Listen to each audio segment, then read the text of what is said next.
vengeance!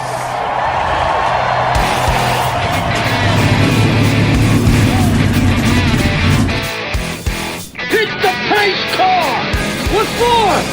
Because you hit every other damn thing out there. I want you to be perfect. When I'm driving, I got a guy on the radio who talks to me. It's him. He talks to me. Well, I wanna be a race car driver. Pretty girls eating from my hand, yeah. Wanna live a life of fun and danger. No sweaty working for the man, alright. Well,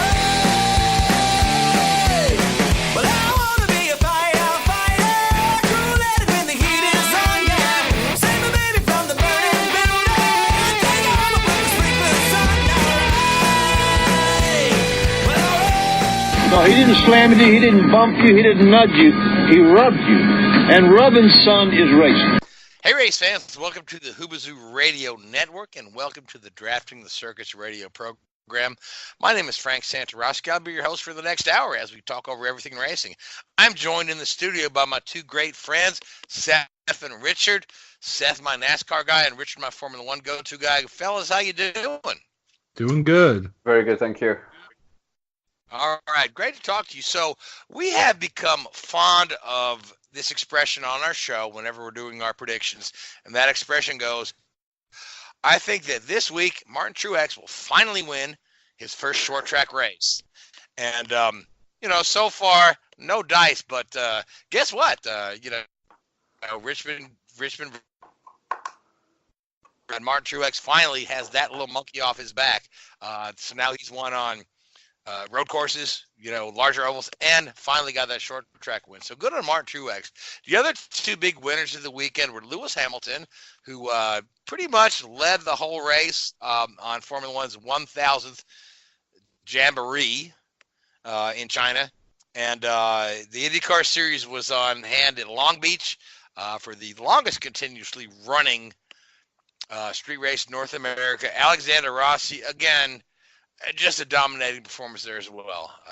Pretty much like Sebastian Bourdais said, it was a what did he say? Said it was an ass whipping contest or an ass whipping display, something like that. So anyway, sure, Long Beach, Rossi, he put on a clinic.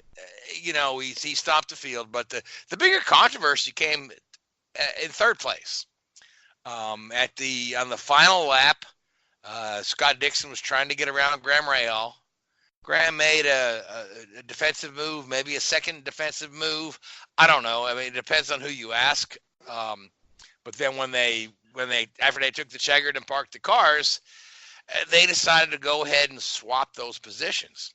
Now, the blocking call has been controversial in IndyCar. I mean, we've seen this. We saw Elio get one on a street race. I can't remember if it was Baltimore or Detroit several years ago. I think Pagano got one at one point in time. Wasn't the one at one of the old airport track or airstrip tracks a few years ago as well? Yeah, one of those. But Edmonton. Edmonton, that was it. Yeah. Edmonton. Yeah. So, but I want to say, this was in the middle of the race, and we said, okay, take a stop and go penalty, and then catch back up. That's one thing. This is the last lap. This is for position. These guys had crossed the line, and then race control decides to go ahead and say, by the way, we're going to switch your positions. I mean, what if this was for the lead? Well, Rahal was out of the push to pass, wasn't he? So that's why he was defending probably more aggressively than he would normally have been able to. Right. And he was out of tires as well, admittedly. Yeah. Admittedly, he was a sitting duck, but there's one lap to go in the race, and he held off to the checkers, right? Isn't that what we do in racing? Of course it is, yeah. Of course it is, yeah. So 2-3 more laps in that race. Yeah, Rahal's fourth anyway, but he managed to hold off a charge at the end, and then gets told, "Oh yeah, you finished P4." What do you think, Richard? I thought it was terrible. I thought it was disgraceful. I mean, these guys race. That's what they're there to do. I mean, I watched it, and at no point during the whole, race did I ever think, that was a bad move. He's going to be lucky to get. Didn't even cross my mind. I thought it's just it's again, it strikes me a little bit of, and we talked about this before on the show. IndyCar just have this ability to shoot themselves in the foot. This is another prime example. I mean, not that it's going to get much media attention, but within the fan base, it's going to be like, geez, guys, what are they doing? Well, if I may, I know we don't cover it that often or mention it that often. Formula E also feels like it's going down the same route IndyCar is, because they just came out with a rule, something about no beating and banging or something like that. Well, if you look at the Formula E car, they've got so many bumpers. It looks like the old Indy cars from a couple of years ago with all those aero shrouds around the wheels. I mean, if you watch the start of a Formula E race, and you can see it more in those cars because you can't hear the engines. You go down into turn one with those cars, and they're bumping and banging and going into some of those corners. So it's all a little bit silly. But I thought that the call on Rahal was a pretty poor call, in all fairness.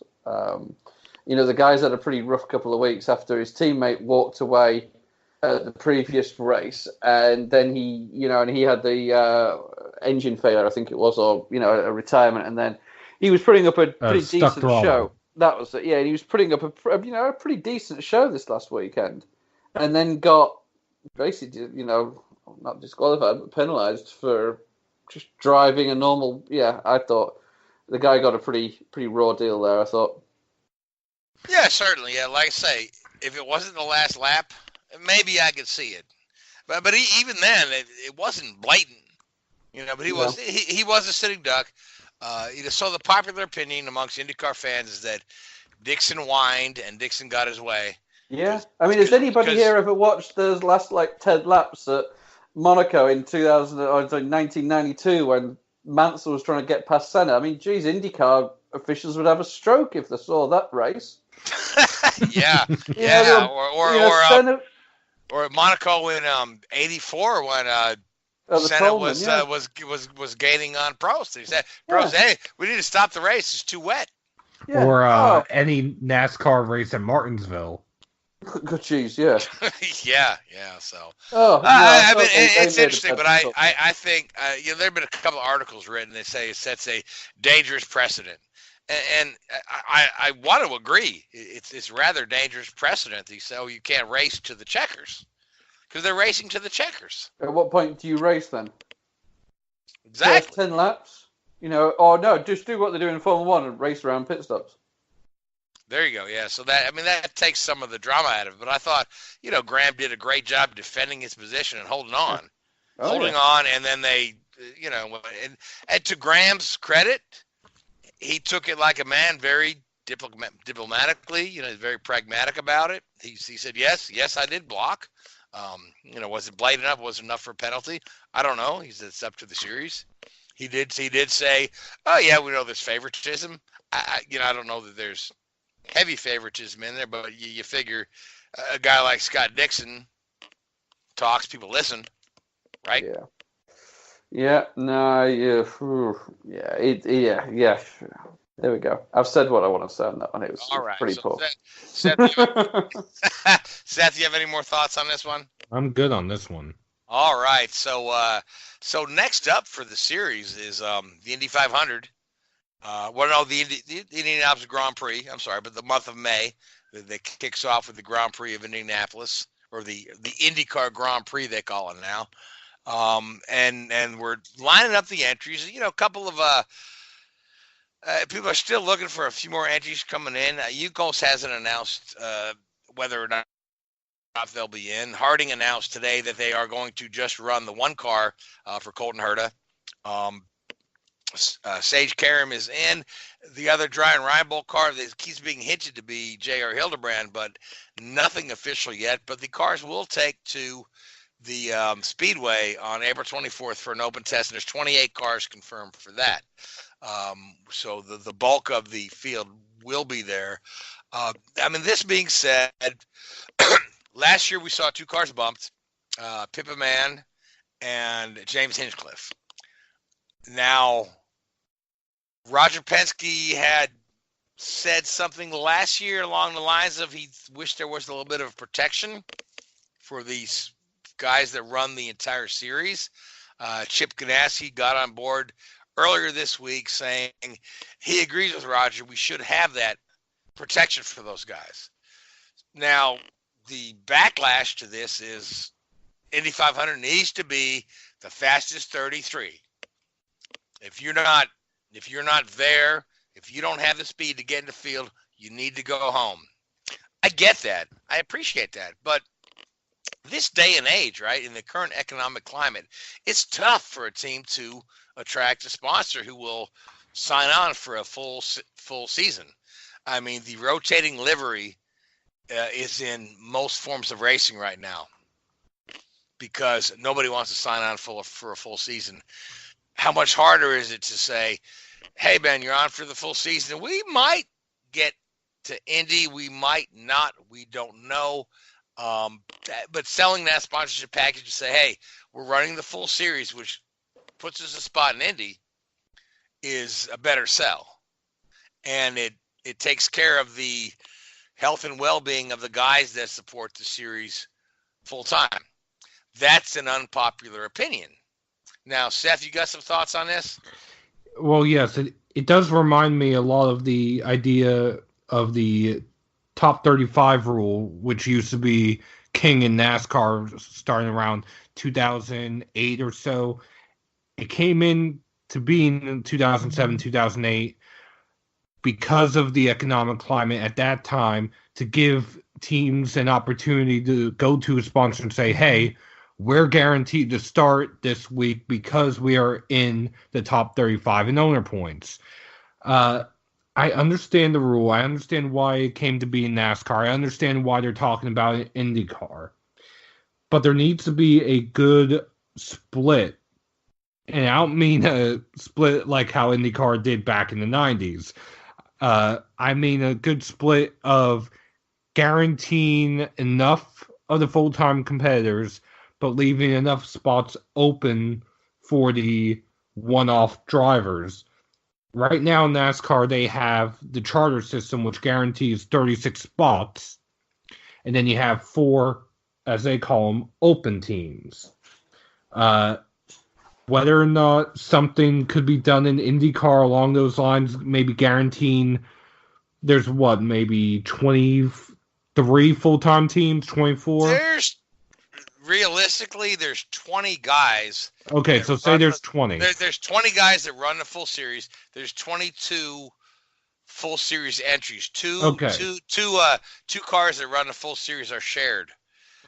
So Ed Carpenter shares his car, and the other one is the Carlin car that's shared between Award and Kimball. And specifically, here's the rub, right? So that Carlin car that's shared between Award and Kimball, Carlin's going to have 3 cars at Indy. Okay, so which one would get the guarantee? Well, right? Certainly, their one full-time guy, who's Chilton. There's that A. B, where I was going with this is there's 36, 37 entries that we're expecting for the Indy 500. Something along right now, there's 33 confirmed, right? There's 33 confirmed, but they're looking at maybe 35, 36, 37 on the high end. Okay, a lot of these last-minute entries are not coming to fruition. So, but realistically, if you say there's 22 full-time cars, that still leaves 11 wild cards. Yes, which to me, that is a good spread because you have 2/3 of the field that's full-time there just about every single week, whether the driver is rotating or not. Then you have 1/3, which is, to the NASCAR comparison, an open team. Being the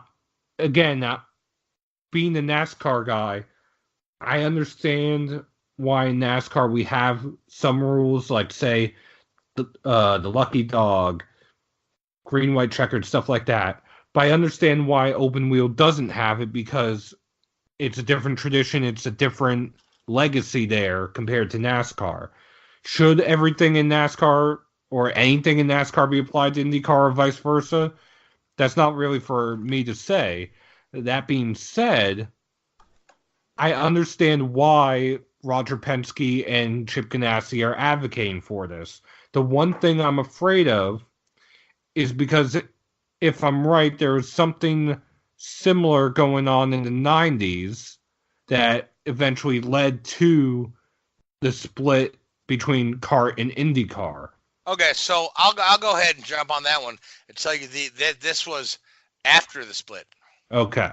It's what everyone is referred to is what they call the 25/8 rule.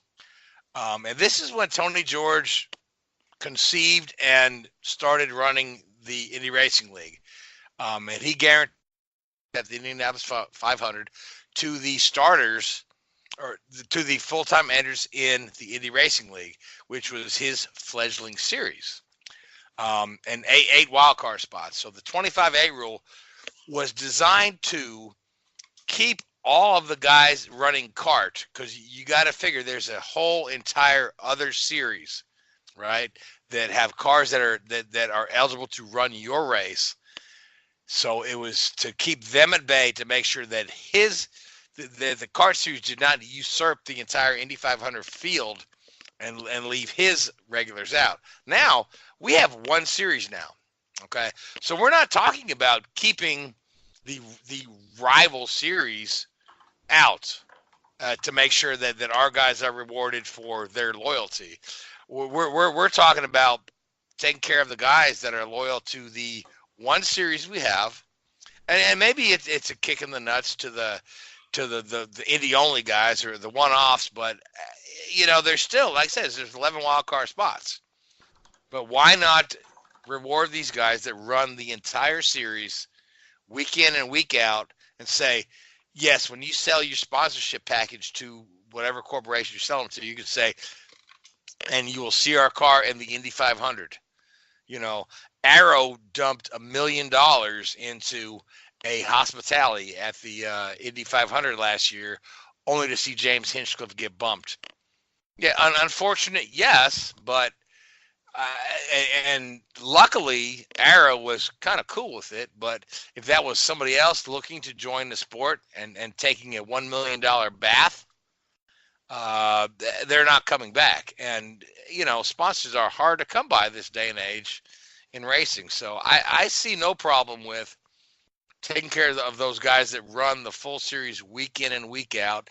And I know everyone says, oh, it has to be the fastest 33. It has to be the fastest 33. Well, there should probably be a minimum speed requirement. I mean, I don't think you could just say, oh, I'll, do me a NASCAR Fontana, not run a lap, but I know I'm guaranteed a spot. You know what I'm saying? So it's a double-edged sword, but because everybody is tradition has to be the fastest 33. So, Richard, your thoughts? Personally, I think there should be some guaranteed spots. And again, it's looking at it not from a sporting perspective, because I think as a sporting perspective, you should have the fastest 33 or 36, however many you allow in the race. But if you look at it from a business perspective, you look at the big teams, the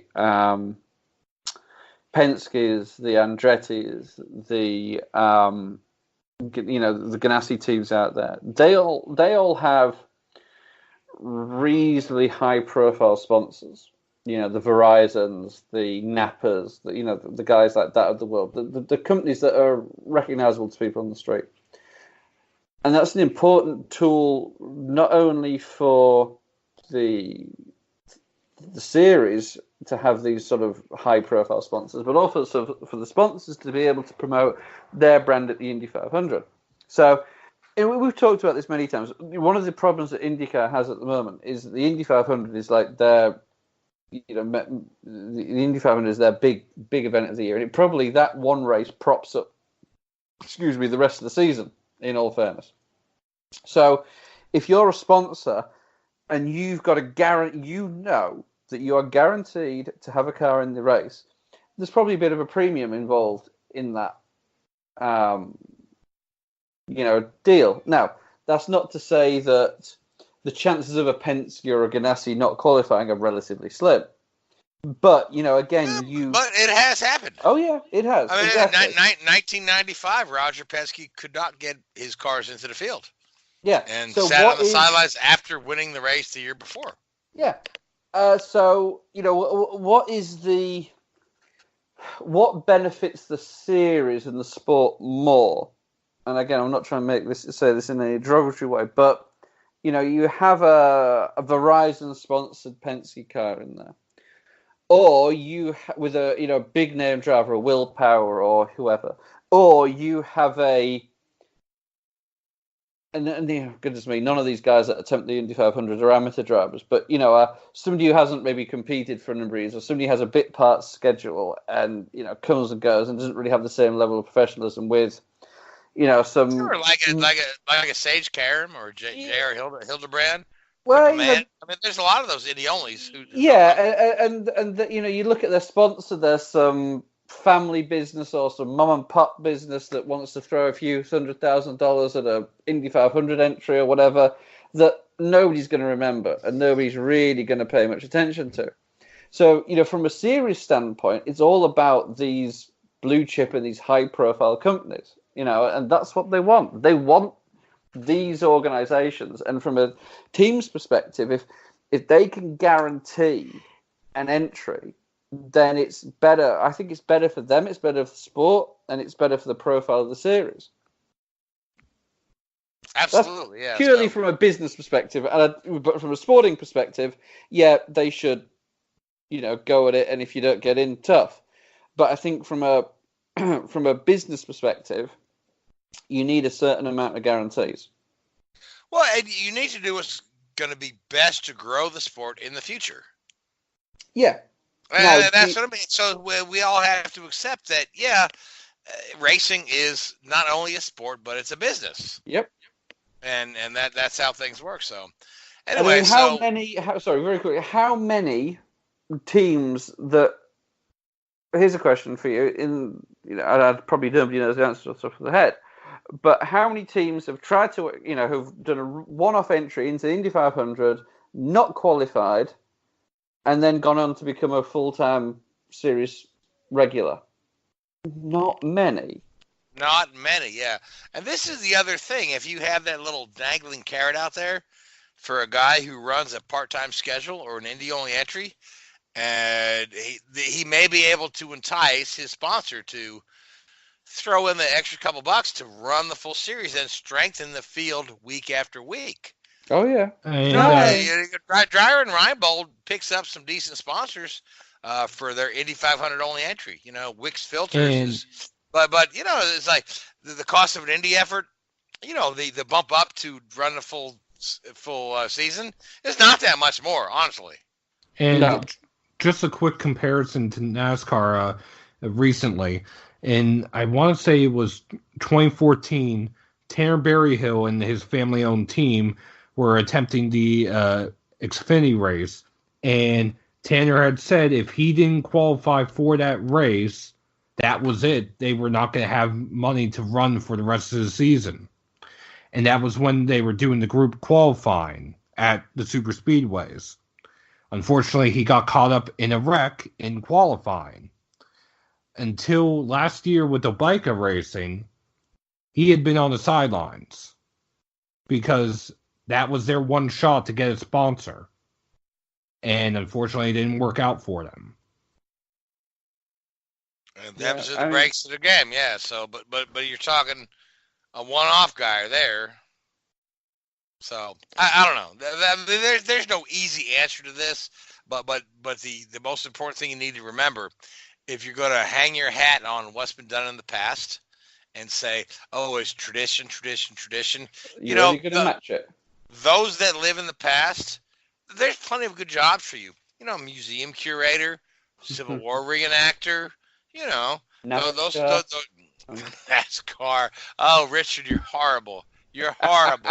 I was going to say archaeologist, but you said NASCAR. So, but speaking of NASCAR, we'll go ahead and move on to our NASCAR segment. The last thing I do want to mention is that the Indy cars will be testing at the Speedway. Fernando Alonso will be there. We talked about him testing at Texas. And the other little bit of news is that Zach Brown has been kind of, on again, off again, really teasing with his, if we decide to go full-time IndyCar racing, it's more of a matter of when than if. And he's been teasing this since 2017 now. So, I mean, if McLaren jumps full-time into IndyCar, that would only be a plus for the series. I'll just put it that way. And the word on the street is they're talking to Pat Ward as a second driver to maybe Alonso or whoever their first driver happens to be. I don't know, because Alonso was so flighty with what he wants to do. So, Seth. Yes. NASCAR was at Richmond. Yes, it was. Like we mentioned earlier, our friend Martin Truex Jr. finally got that monkey off his back. So take us through the NASCAR race real quick, and let's run that down a bit. Well, although the box score will show that Truex dominated the race, leading just under half the race, it originally was going to be the Kyle Busch show once again, until Kyle Busch was busted for speeding on pit road. And for whatever reason, the race took a somewhat unexpected turn in the fact that it was hard to pass. And I don't mean just for Kyle Busch, it was hard for pass for everybody. You couldn't go anywhere. 8 drivers at the start of the race had to go to the rear of the field due to inspection failures for one reason or another. Chase Elliott and Jimmy Johnson from Hendrick Motorsports, Eric Almirola and Daniel Suarez from Stewart-Haas Racing, Denny Hamlin and Eric Jones from Joe Gibbs Racing, Joey Gase, and Matt Tifft. And I believe for Hamlin it was some sort of mechanical measurement. For Johnson it was wheel studs. They were too short. But overall, of those drivers, Hamlin was the only one to even make it into the top 10, let alone the top 5. Jimmy Johnson, the best he could get up to was 12th. After Kyle Busch's speeding penalty, the best he could get up to was 8th. So it was a uncharacteristically hard-to-pass race at Richmond. Yeah, I have to agree with you. I mean, after seeing the pretty good show they put on in Bristol, I was looking for more out of the Richmond race. And it just, for me, it didn't deliver. It was like very processional, you know? Well, I think this might be an unintended consequence of the 2019 rules package, because we had the same exact package or style package that we had at Bristol last week. And unfortunately, for Bristol and for Martinsville, it produced some pretty decent shows. But with the different banking and a different length at Richmond, it reminded me a lot of the intermediate tracks from last year, which were very processional, like you said. Granted, the top 4 finished practically under a blanket, but that was in part because of lap traffic. If we didn't have that lap traffic, Truex would have been long gone. Long gone, yeah. So, Richard, your thoughts on this race? As Seth said, don't you love it when I put you on the spot? It was a very processional race, wasn't it? It was, I guess, Truex got the monkey off his back, didn't he, really? About all you can say about the race. I mean, they did a job. He got his first win in the 19 car. He went on a short track. It was the type of race that I think that they were, looking to avoid with this new aero package. And they're not going to get it right every time. I mean, Richmond's one of these sort of difficult tracks, really. It's, it's somewhere between your Bristols and your 1.5 miles, isn't it? Well, obviously, because it's a mile long. That's sort of pretty self-explanatory, isn't it? Oh, boy. No, it's hard, I think. Do you end up with a rules package for every track? You got to be a little bit careful that you don't go down that route, because it just becomes too complicated, and you're going to end up in a situation where we talked about before. The bigger teams have more resources. Yeah, so they're going to pick out, at this race we're going to have this package, so let's run the simulation. At this race they're going to have that rules package, so let's run this simulation. If you make it the same for every race, which I know they can't, but the simpler the rules, the harder it is for these teams to get a big advantage in a short space of time. And the Xfinity Series was back in action as well. Cole Custer dominated the race. He and Justin Allgaier led virtually the entire race. Cole Custer got his second win of the season, first time in his career that he's won 2 Xfinity races in a single season. We had some nice surprises in the top 10, let alone the top 5. Ryan Sieg, his family-owned team, finished 5th. Again, they put a lot of resources into their team this year. New cars from RCR, new engines from RCR. They hired Shane Wilson, who used to be, I want to say he was Daniel Hemrick's crew chief last year. And it's... He used to be Brendan Gordon's crew chief. I know that. But Brendan didn't run last year. Yeah, no. I think I'm not sure. I don't think he was at RCR last year. I may be wrong in saying that, but. But at the same time, Ryan Sieg, this is his first top 5, not at a super speedway, since 2017. Zane Smith, in just his second start, got a top 10 finish. Riley Herbst, as well, his second start, a top 10 finish. And one of the best surprises, Dylan Bassett, in the Mario Gosselin DGM Racing Chevrolet, started 33rd because qualifying was rained out, climbed all the way up to the top 10 before the end of the first stage, only to get caught out on pit strategy, fall out of the top 10, finish 15th in his debut. Well, good for him, man. That's awesome. Solid performance there. Yeah. So, so Seth, there's some news about the All-Star race, right? We Yes. announced the format. Yes, the format is going to be very similar to last year. It will be 30 laps, 20 laps, 20 laps, and 15 laps. So it's a grand total of 85, 4 stages, overtime rules in effect at the end of every stage. In the final stage, only green flag laps count, and if there's a caution with 2 laps or less to go, unlimited green flag or green-white checkered finishes. The All-Star field... Unlimited till they run out of fuel in the tanks. I guess, well, right? Exactly. The All-Star field is set by winners from both this season and last season, past champions and past winners of the All-Star race, the winners of the 3 stages of the Monster Energy Open, and NASCAR fan vote winner, which this year will not be Chase Elliott since he's already in the All-Star race. Okay, so all 3 stage winners will transfer? Yes. Okay, and then plus the fan vote. Yes. And like I say, Chase and Danica are not there. So who do you like for the fan vote of somebody who's not already in? Honestly, that's just a good question. Honestly, I'd go with either Bubba Wallace or Ryan Preece. What about Daniel Suarez? Good call, yeah.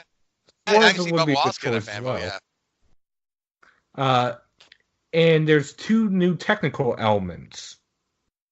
There will be a single-piece carbon fiber splitter pan that will be underneath the car, that it will improve the ride height sensitivity for the competitors and provide a more stable aero platform, which should create a more consistent performance in traffic.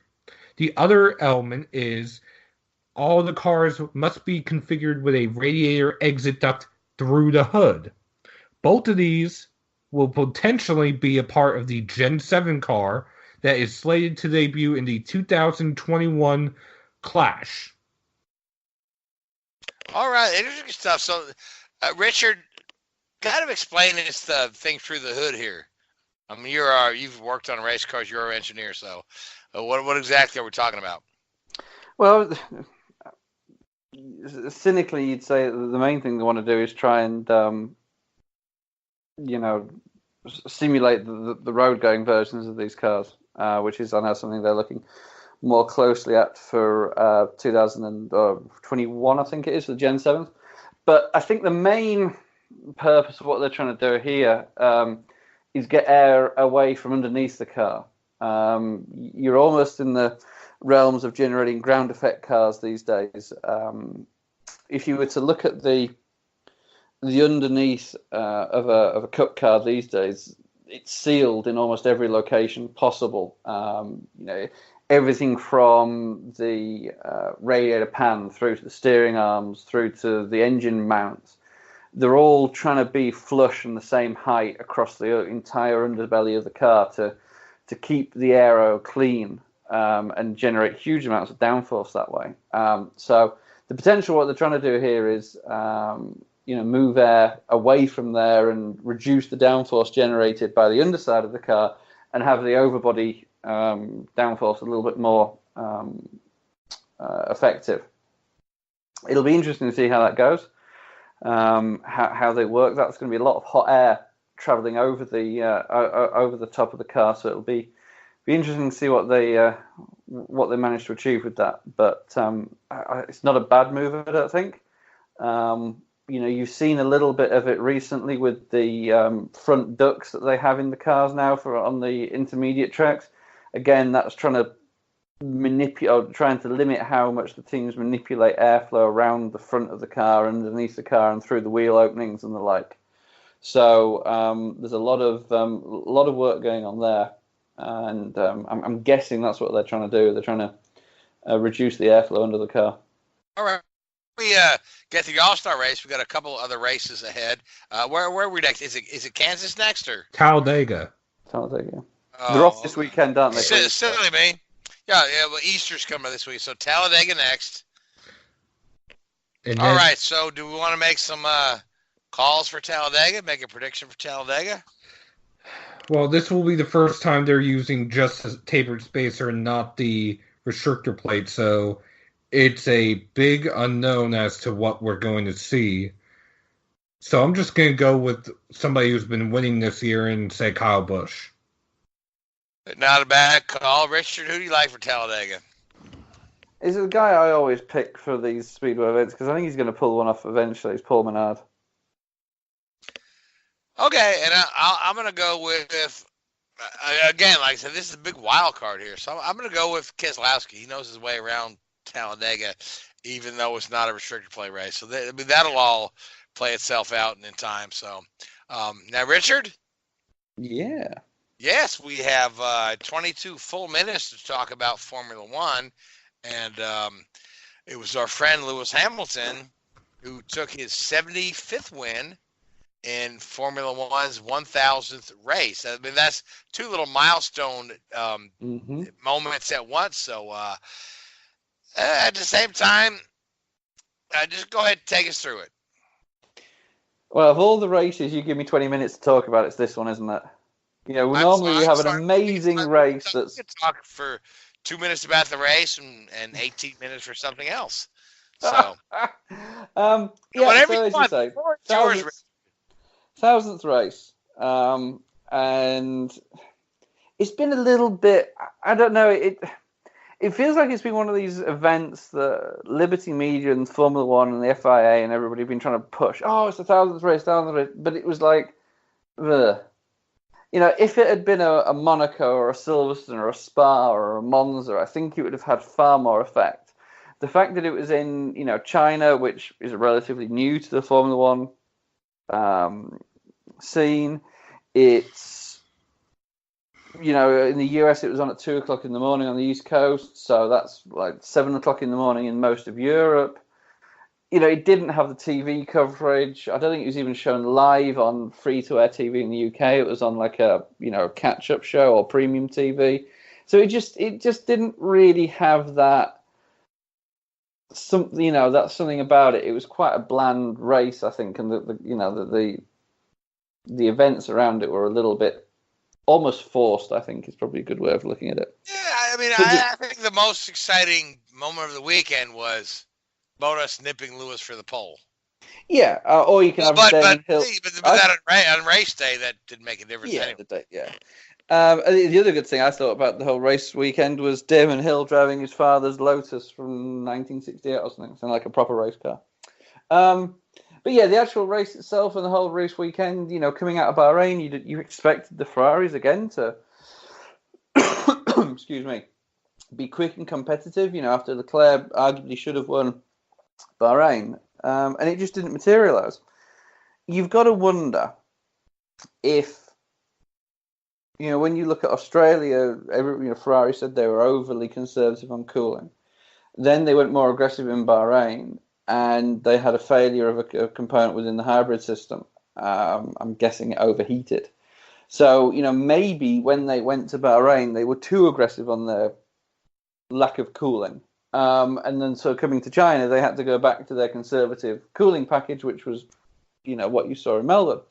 So maybe that's what's catching them out a little bit. Maybe they have a fundamentally quick car. It's just they can't cool the thing.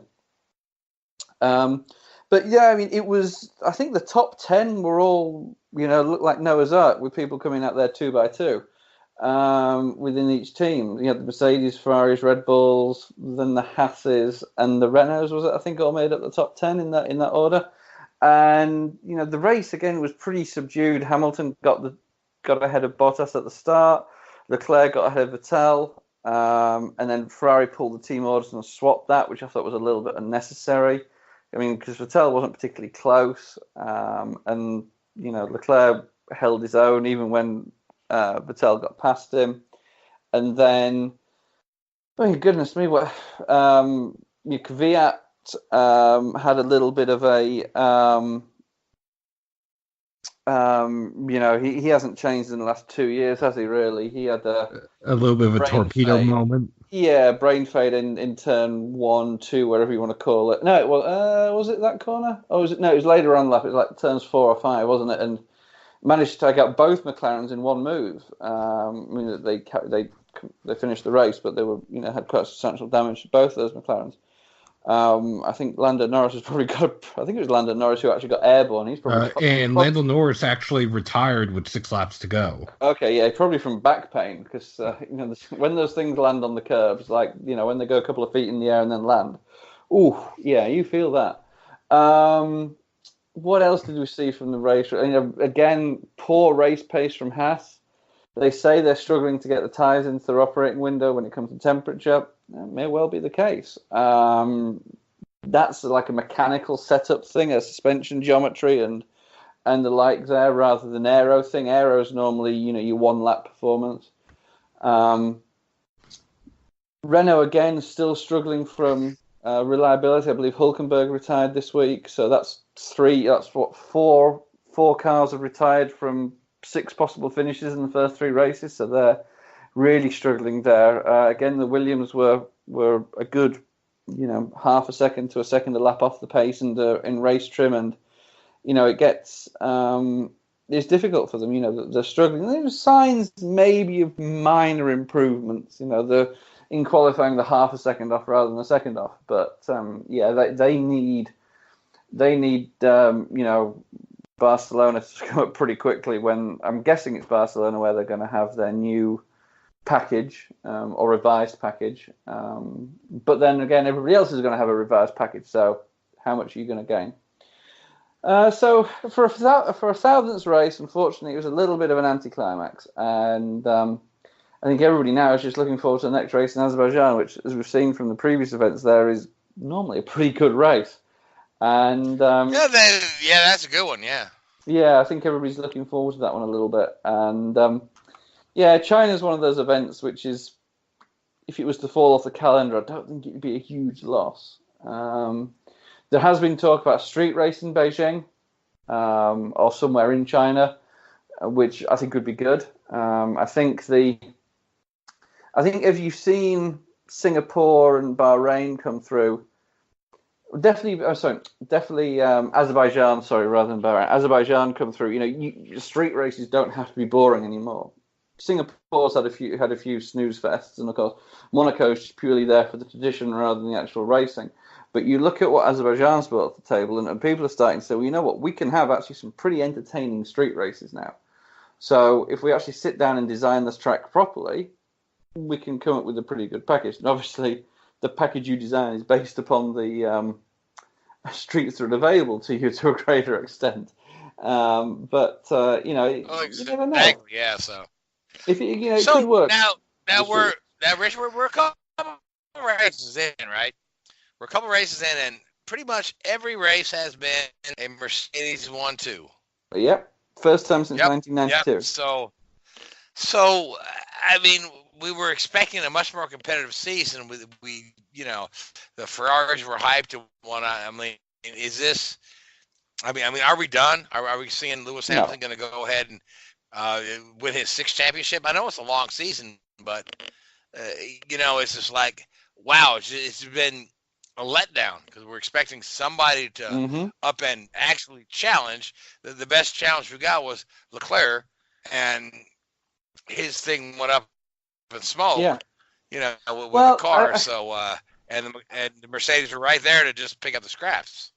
I think if you'd taken preseason testing out of it and you'd taken Bahrain out of it, yeah, you'd probably say, okay, this is going to be another Mercedes parade.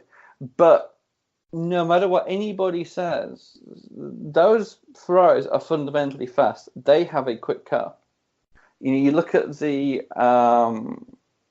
setup there and the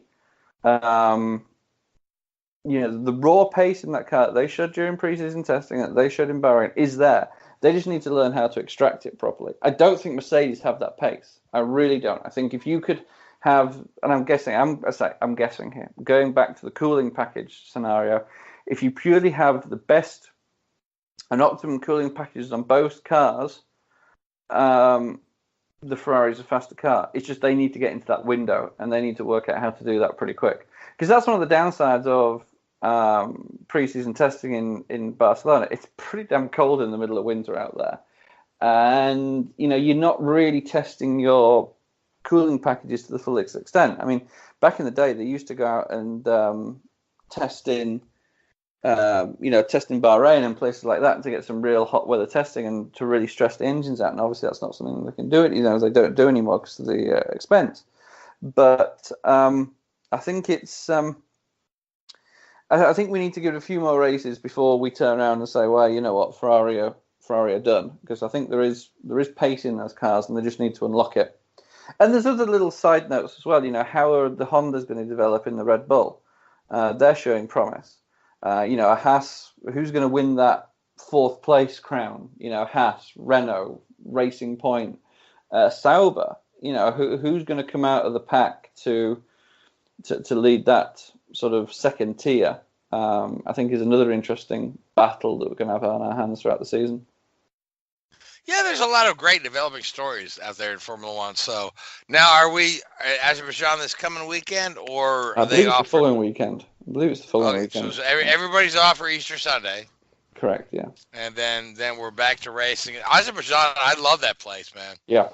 I think it's a great mix. How would you? I love the fake drapes they put over the apartment buildings to make it look like fancy apartment buildings. Oh yes, I mean, and make it look good on TV, yeah. But the race course itself, is very challenging. It is. Oh no, it certainly is. How would you set your car up? Do you set your car up for the twisty sections around the old castle, or do you set your car up for that drag race that's like 1.5 miles where you're wide open full throttle? It's a difficult challenge, it's good. I know we want to touch on a couple more NASCAR things before we finish, but if you want a nice little link between NASCAR and Formula One, Charles Leclerc's race engineer, a former colleague of mine, Chevy Marcos, he used to be Austin Dillon's not race engineer at RCR, but he was the senior or the lead race engineer at RCR, so he looked after all the drivers. But there's certainly, as the world's getting smaller, there is a lot of movement between these series now, and it highlights how technical NASCAR is getting now, despite what people think. And just one note on Baku, the Grand Prix course there. If anyone watches the Grand Tour on Amazon, they actually went to Baku this year, and something I learned from that, there's actually sections of the course where they leave the walls up year-round. They don't actually dismantle them. There you go. Yeah, no, I didn't know that. That's interesting. Yeah. So now, Seth, are you sure that's not just the castle? Yeah, I'm sure it's not just the castle because this was over by the Parliament building area. Oh, okay, yeah. Yep. Yeah. All right. So now, Seth, you wanted to mention that Jimmy Johnson was racing. Yes, he was racing on Monday, but he wasn't racing in a race car. So, correct. Let's go ahead and talk about that a little bit. For anyone who knows Jimmy Johnson or has heard in recent years, he's become quite an athlete, not just in the car, but also out of the car. He does bicycling, marathons, etc., Ironman competitions recently, or different kinds of Ironman competitions. Anyway, he ran the Boston Marathon. He completed the marathon, 26.2 miles, in 3 hours, 9 minutes, and 7 seconds. And he had a goal of completing it in under 3 hours. So he came very, very close to actually beating that time. And I believe he finished 19th in class. I don't know what class he was in, I'll be honest. But I don't know what classes they have at the Boston Marathon. I guess they got old guys, young guys. I don't know. yeah, they have. I know they have it separated by gender. There's a handicap class, etc. It's impressive. I mean, there's not many drivers who have competed in marathons. I know Josh Wise, when he was racing, he also did Ironman competitions and marathons. Same with Michael Waltrip. He ran the Boston Marathon in 2000. Kyle Petty. And I believe Shannon Spake is actually going to be running the Chicago Marathon later this year. Kevin Stewart, did he ever... Or Tony Stewart, did he ever partake in any marathons? I don't think so. No, just checking. But the point that I'm making is... Richard, you're a bad man. Well, I mean, you could see him and Ryan Newman out there, No, but think about a guy like Tony Kanaan. Tony Kanaan, who's done the Ironman triathlon. Oh, yeah. No, I know. Yeah. So, throw chubby old Tony Stewart into the mix and throw him under the bus. Richard, you're a bad man. But a number of drivers, NASCAR, IndyCar, etc., have started doing different things as far as working out, trying to keep in top shape to be in the car. Matty Benedetto this year took up CrossFit. So it's interesting to see the different workout regimens that each driver is developing. Oh, they need it. I mean, everybody sits there, and I think it's even worse in NASCAR because you don't see the drivers, you don't see the physical exertions they go through. But you look at the heat. I mean, it can be 120, 130, even sometimes 140 degrees inside those cars, and it can hit you. If you're in there for 3-4 hours, and those are heavy cars. It really does. People don't give these guys the credit that they deserve a lot of the time. Well, in Justin Allgaier's car at Iowa last year, they had a temperature gauge for NBC. The temperature gauge got so hot that it actually malfunctioned, and instead of reading 151, which is what it was at the last day it had a camera on it, it was reading error. Yeah. I mean, it is. It's that's hot. And in that same race, Justin Allgaier's cool suit failed. Yeah. Poor guy. Yeah. I mean, there's a ton of stories like that about racing where guys who just have had. I mean, who was the guy that said he got blisters on his feet? Oh, it was Ryan Newman at Phoenix. Was it Newman? Yeah. I want to say Rusty Wallace at one point in time. I was going to say Ricky Rudd at Martinsville, if I That's it, remember Ricky correctly. Rudd, yeah. His foot, he had second degree burns on his foot. And he had won at the race. End of the day, too. After winning, yeah. Yeah, and he did the entire Victory Lane interview from a stretcher. Yes, I remember that well. So, all right, guys. Well, we've got about just a few moments left to throw around one final thought before we move out of April into May, where we've got all these great events. Monaco's coming up, Indy's coming up, NASCAR, the 600's coming up, and the All-Star Show's coming up. So, final thought from everybody, and then we'll sign off. Seth, you're first. Well, Chevrolet has yet to win a Cup race this year. We are 1 quarter way into the season. The last time it took them this long or longer to win a Cup race, 1971, 28 races. All right, Richard, that's probably the year you were born, right? Oh. Oh, or 10 years prior. Oh, I'm not. Gray's not here tonight. Wrong one. No, Gray was born in 1950 something. Yeah, he remembers the Titanic going down to Gray. Jeez. We love you, Gray. Don't worry. No, we touched on it a little bit this, in this show already today. We don't know we mentioned it, but Formula E is starting to gain some traction. Whether it's forcefully or just because it is good racing. You watch some of those races. I've been watching them this year, and they're good races. It's good driving. A couple of silly little things, this power boost zone and all this sort of stuff, I think are a little bit silly, but fundamentally, they're getting some good races out of those cars, and it's only going to continue, and it's only going to grow as the bigger manufacturers getting. Mercedes have had a shakedown of their new car for ahead of next year with Gary Paffett and guys like that. So, there's certainly some traction being gained there, and they can go a little bit out of the typical realm of your normal racing series. For example, at the race in London they're having later, it's actually half of the race is indoor. There's a giant exhibition centre in east of London there, and 3/4 of the track is actually indoor because of the zero emissions. So I think it's that's starting to gain some traction, Formula E, and people need to start paying attention to that because that's a really, really, really good race series. Yeah, I mean, the thing that blows my mind about Formula E is that where they have been able to put races on, because they had a Formula E race in Manhattan.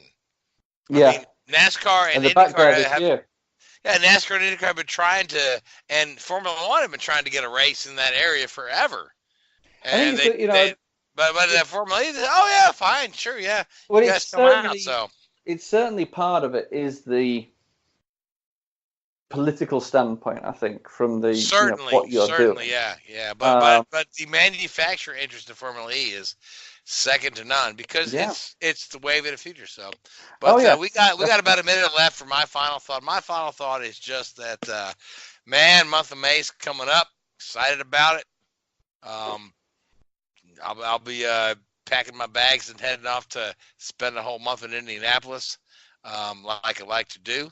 Going to get to see everything going on up there. But, the highlight of my week is always talking to you guys and talking about racing to you folks that tune in and listen to us. So until then, I want to thank the Who's Who Radio Network. I want to thank iHeartRadio and Spreaker for hosting us. And all you folks that tune in and listen, we really appreciate you.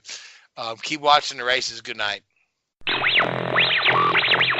WHOOBAZOO, that's whoozoo.com.